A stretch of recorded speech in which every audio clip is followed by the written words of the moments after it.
Assalamualaikum warahmatullahi wabarakatuh.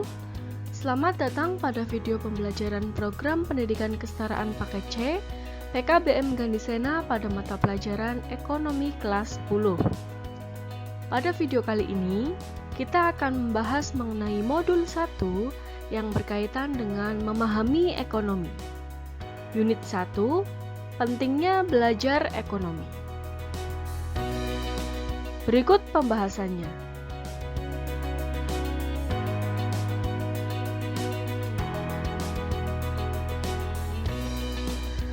Unit 1, pentingnya belajar ekonomi. Apa itu ilmu ekonomi? Pengertian. Ilmu ekonomi diartikan sebagai sebuah ilmu yang khusus mengkaji dan mempelajari tindakan-tindakan manusia untuk memenuhi kebutuhannya yang tak terbatas dengan potensi alat pemuas yang sifatnya terbatas. Prinsip ekonomi. Prinsip ekonomi adalah tindakan dengan pengorbanan tertentu untuk mendapatkan hasil sebesar-besarnya atau tindakan dengan pengorbanan sekecil-kecilnya untuk mendapatkan hasil tertentu. Motif ekonomi. Anda mungkin pernah mengalami ketika Anda akan membeli baju, Anda dihadapkan pada dua pilihan. Harga 100.000 untuk baju dengan kualitas bagus atau harga dengan 100.000 dapat 3 potong baju dengan kualitas biasa. Tindakan yang Anda ambil termasuk ke dalam motif ekonomi. Motif ekonomi adalah alasan yang mendorong manusia untuk melakukan tindakan ekonomi. Motif ekonomi dibagi menjadi dua, yaitu motif ekonomi individu dan motif ekonomi perusahaan.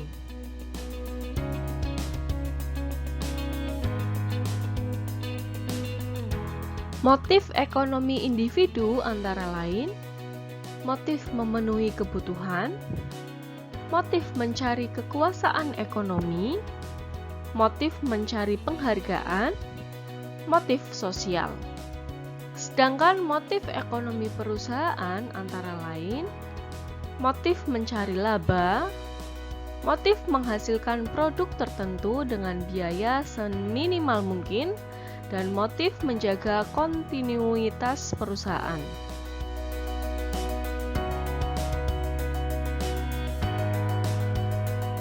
Pembahasan selanjutnya berkaitan dengan hukum ekonomi. Hukum ekonomi adalah suatu hubungan sebab akibat atau pertalian peristiwa ekonomi yang saling berhubungan satu dengan yang lain dalam kehidupan ekonomi sehari-hari dalam masyarakat. Contoh hukum ekonomi, yang pertama, jika harga sembako atau 9 bahan pokok naik, maka harga-harga barang lain biasanya akan ikut merambat naik.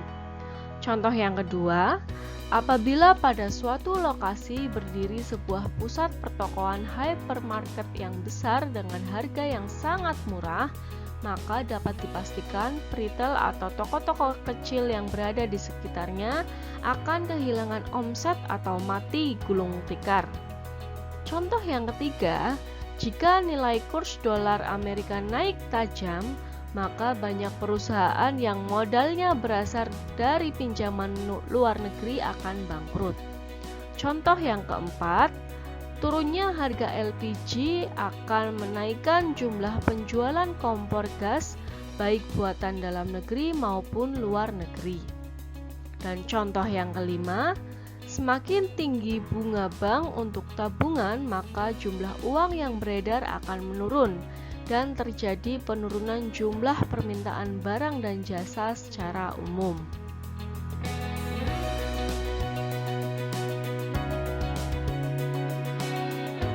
Pembagian ilmu ekonomi. Telah ditampilkan bagian contoh ekonomi di perusahaan, ekonomi moneter, dan ekonomi perbankan. Dalam mendefinisikan ekonomi, Alfred W. Stonier membagi ilmu ekonomi menjadi 3 kelompok, yaitu yang pertama ilmu ekonomi deskriptif, yakni ilmu ekonomi yang menggambarkan data-data yang menjelaskan berbagai fenomena dan kenyataan perekonomian yang terjadi. Contohnya, terjadinya krisis ekonomi pada tahun 1998, keadaan ekonomi di Aceh pasca gempa dan tsunami. Ilmu ekonomi yang kedua adalah teori ekonomi, yakni ilmu ekonomi yang memberikan penjelasan yang disederhanakan tentang caranya suatu sistem ekonomi bekerja dan ciri-ciri yang penting dari sistem seperti itu. Ilmu ekonomi yang ketiga adalah ilmu ekonomi terapan, yakni ilmu ekonomi yang mempergunakan rangka dasar umum dan analisis yang diberikan oleh teori ekonomi untuk menerangkan sebab-sebab dan arti pentingnya kejadian-kejadian yang dilaporkan oleh para ahli ekonomi deskriptif.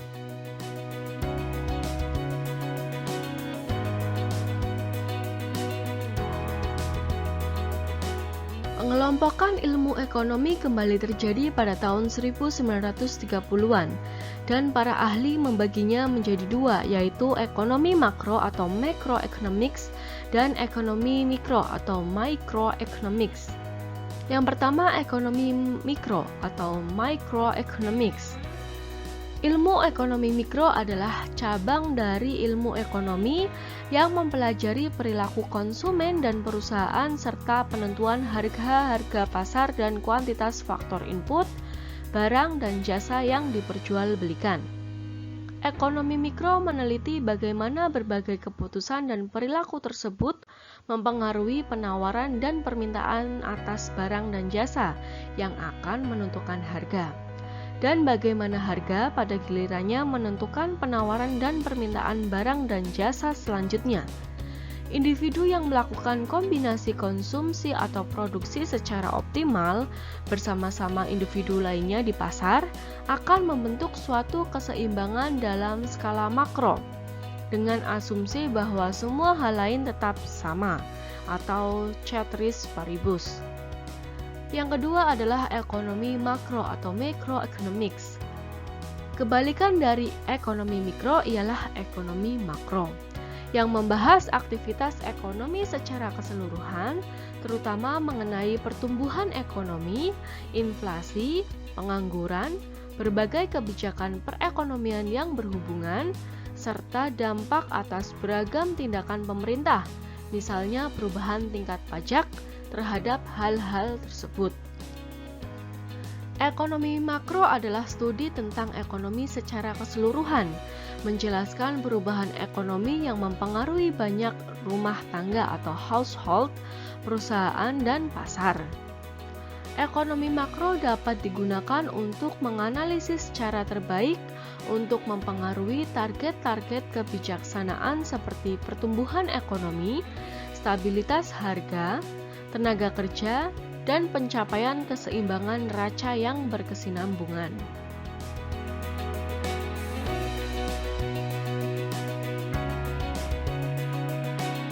Pembahasan selanjutnya berkaitan dengan kebutuhan.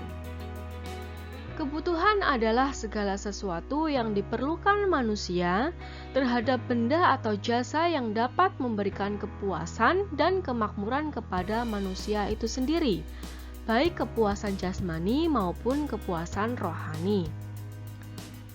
Kebutuhan merupakan suatu hal yang harus dipenuhi agar manusia dapat bertahan hidup.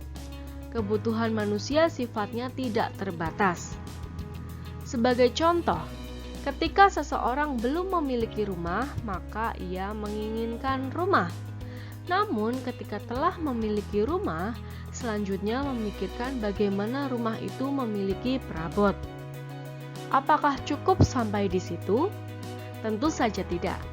Kenyataan menunjukkan bahwa jika suatu kebutuhan terpenuhi, maka kebutuhan lainnya akan muncul.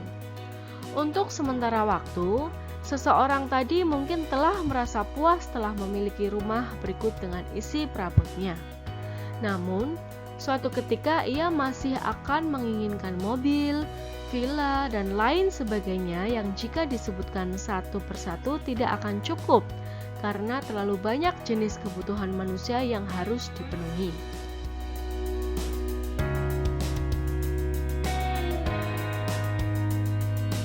Secara garis besar, jenis kebutuhan manusia dapat kita bagi menjadi 4 kelompok, yaitu kebutuhan menurut tingkat intensitas, menurut sifat, menurut subjek, dan waktu kebutuhan. Yang pertama, kebutuhan menurut tingkat intensitas. Menurut intensitas penggunaannya, kebutuhan dapat dibagi menjadi kebutuhan primer, sekunder, dan tersier. Kebutuhan primer adalah jenis kebutuhan yang harus dipenuhi agar manusia dapat mempertahankan hidupnya. Agar dapat hidup, manusia harus makan, minum, dan berpakaian. Selain itu, manusia memerlukan tempat tinggal atau rumah. Kebutuhan sekunder. Setelah manusia dapat memenuhi kebutuhan primernya, manusia juga masih memerlukan kebutuhan lainnya yang bersifat pelengkap dan sering disebut sebagai kebutuhan sekunder. Misalnya, manusia perlu sepeda, kipas angin, meja, kursi, kulkas, dan peralatan lainnya yang berfungsi untuk meningkatkan kenyamanan. Selanjutnya, kebutuhan tersier. Pada umumnya, seseorang masih merasa belum cukup meskipun dia telah dapat memenuhi kebutuhan primer dan sekundernya. Dia masih memerlukan hal-hal lain yang tingkatannya lebih tinggi. Dia masih memiliki keinginan untuk memiliki mobil, piano, serta kebutuhan mewah lainnya. Karena dengan pemakaian barang-barang mewah dianggap dapat menaikkan status sosial seseorang.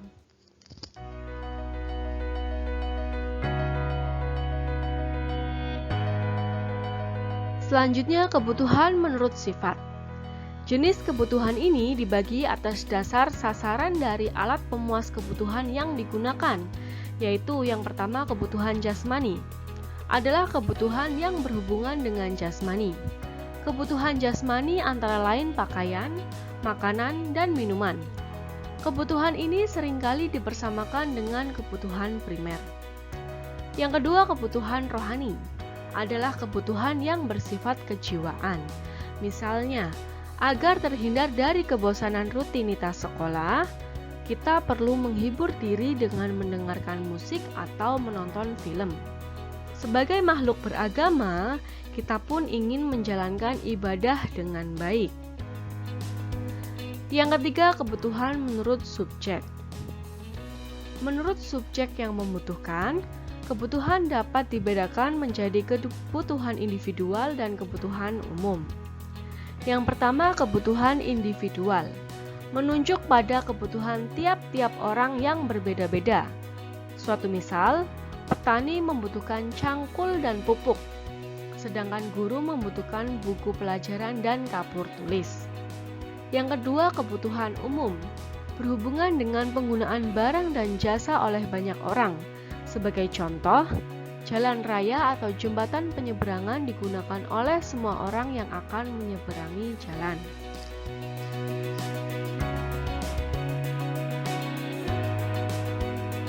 Jenis kebutuhan yang terakhir adalah kebutuhan menurut waktu. Kebutuhan dibedakan atas dasar waktu pemenuhan, yaitu yang pertama kebutuhan sekarang. Kebutuhan sekarang adalah kebutuhan mendesak yang harus dipenuhi saat ini juga. Misalnya, orang yang sakit harus segera berobat agar sembuh. Orang yang lapar harus segera makan, dan orang yang haus harus segera minum. Yang kedua, kebutuhan yang akan datang. Kebutuhan yang akan datang adalah kebutuhan yang sifatnya tidak mendesak dan dapat ditunda sampai dengan waktu yang telah ditentukan. Kebutuhan ini berhubungan dengan persediaan atau persiapan untuk waktu yang akan datang. Misalnya, orang tua menabung untuk persiapan uang sekolah anaknya atau untuk berekreasi bersama keluarga.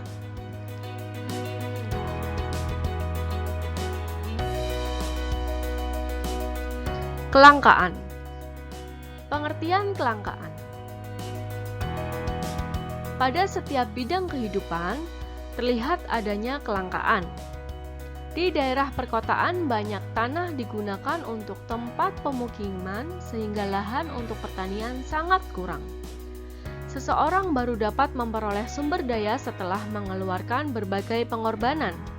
Namun demikian, ternyata masih ada juga yang tidak mampu memperolehnya. Apakah karena memang sudah habis, jumlahnya sedikit, atau mereka tidak mampu mengeluarkan pengorbanan yang disyaratkan? Keadaan benda pemuas yang terbatas inilah yang disebut dengan kelangkaan. Jadi, kelangkaan adalah kondisi di mana tidak mempunyai cukup sumber daya untuk memuaskan kebutuhan.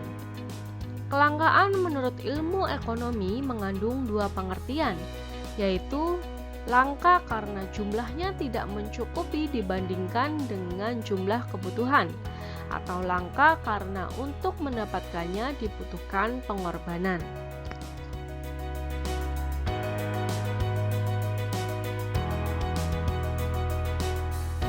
Keterbatasan sumber daya. Sumber daya yang sifatnya terbatas atau langka akan berdampak pada barang atau jasa yang dihasilkan juga akan langka. Sumber daya atau faktor produksi digunakan untuk memproduksi barang dan jasa. Dalam ilmu ekonomi dikenal 4 faktor produksi pokok, yaitu yang pertama tanah atau land.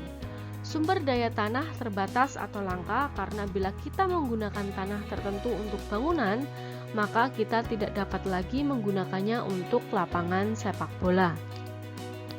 Bila kita menggunakan tanah untuk jalan tol, maka tanah untuk pemukiman penduduk akan berkurang. Dengan demikian, faktor produksi tanah menjadi langka dan sangat terbatas. Yang kedua, tenaga kerja atau labor. Dalam ilmu ekonomi, tenaga kerja mencakup tenaga fisik dan kemampuan mental yang dimiliki oleh manusia. Bila banyak tenaga kerja yang bekerja di pabrik, akan sedikit tenaga kerja di bidang pertanian. Hal ini menandakan adanya keterbatasan tenaga kerja. Dan perlahan teknologi juga menggantikan tenaga manusia yang menyebabkan tenaga kerja melimpah tapi tidak dibutuhkan karena beberapa pekerjaan sudah tergantikan oleh mesin. Contohnya, teller di bank digantikan oleh smartphone banking.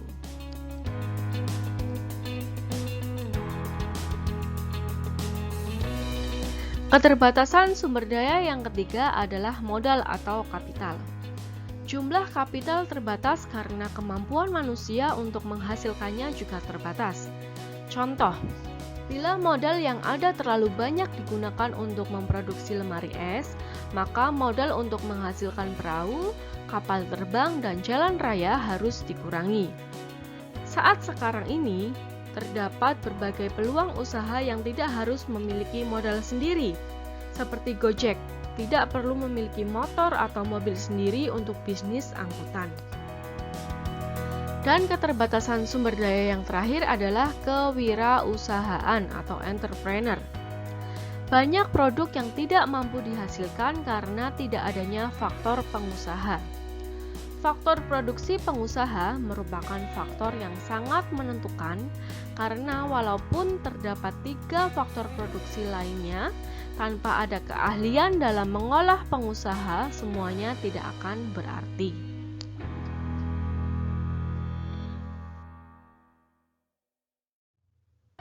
Pembahasan selanjutnya berkaitan dengan skala prioritas. Sumber daya yang digunakan untuk memenuhi kebutuhan jumlahnya terbatas, sehingga terkadang uang yang digunakan untuk memenuhi suatu kebutuhan tidak dapat sekaligus digunakan untuk memenuhi kebutuhan yang lain. Apakah dengan uang 10.000, orang tersebut bisa membeli bakso dan mie ayam yang harga satu mangkoknya 10.000? Uang yang sudah digunakan untuk membeli bakso tidak sekaligus bisa digunakan untuk membeli mie ayam karena jumlahnya terbatas. Apabila kalian menjatuhkan pilihan pada salah satu, maka otomatis kalian harus melepaskan kemungkinan yang lain. Disinilah ilmu ekonomi memegang peranannya, yaitu membantu kita melakukan pilihan terbaik. Dalam menentukan pilihan, kebutuhan mana yang akan dipenuhi, kita harus membuat skala prioritas untuk mengurutkan kebutuhan dari yang terpenting sampai dengan yang kurang penting. Kebutuhan yang bagi kita paling penting harus dipenuhi terlebih dahulu. Dalam menentukan pilihan, sikap rasional perlu dilakukan. Artinya, kalian harus selalu menggunakan akal sehat. Pertimbangkan sebaik-baiknya antara pengorbanan yang diberikan dengan manfaat yang diperoleh. Rasional atau tidaknya suatu pilihan tergantung pada alasan atau motif dalam melakukan pilihan, dan apakah tindakannya selaras dengan prinsip ekonomi.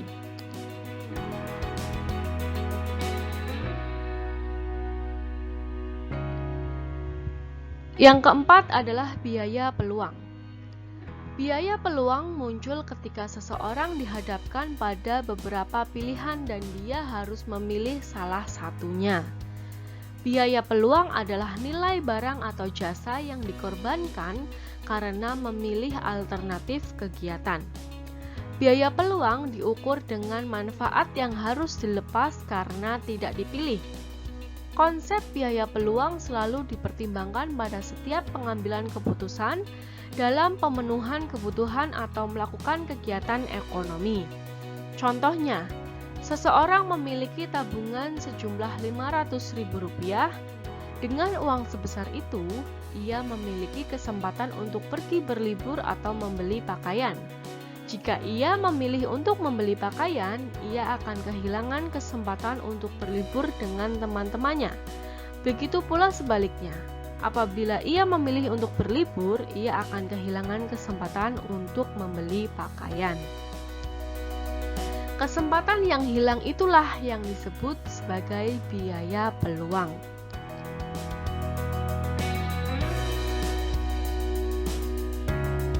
Demikian pembahasan mengenai modul 1 unit 1.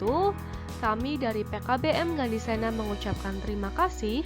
Sampai jumpa pada video-video pembelajaran berikutnya. Wassalamualaikum warahmatullahi wabarakatuh.